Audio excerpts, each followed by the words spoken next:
ఆత్మలోంచి అన్నీ ఉద్భవిస్తాయి. ప్రకృతి పురుషుడిలోంచి ఉద్భవించింది. పురుషుడు అంటే ఆత్మ. పురుషుడిలోని ప్రకృతి ఉద్భవించి మళ్ళీ ఆ ప్రకృతి మళ్ళీ పురుషుడు ప్రవేశిస్తాడు. The one becomes two and the one again enters the second. ఎవరైతే ఆధ్యాత్మిక శాస్త్రం చదువుతారో వాళ్ళు ఆధ్యాత్మిక విజ్ఞానం పొందుతారు. శాస్త్రం లేక విజ్ఞానం లేదు.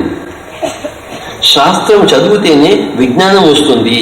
పిరమిడ్ మాస్టర్లందరూ ఆధ్యాత్మిక శాస్త్ర విద్యార్థులు, ప్రవీణులు, professors.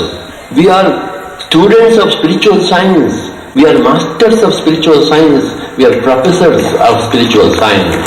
Chemistry, physics, mathematics, biology, zoology, geometry, geology, astronomy.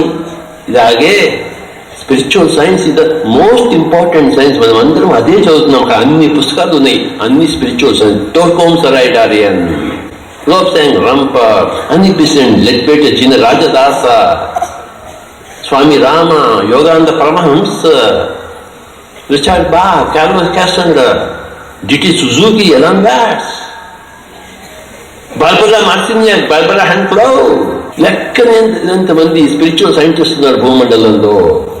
లెక్కలేంతమంది. వాళ్ళందరి నుంచి మనం నేర్చుకోవాలి. వాళ్ళ పుస్తకాలు చదవాలి.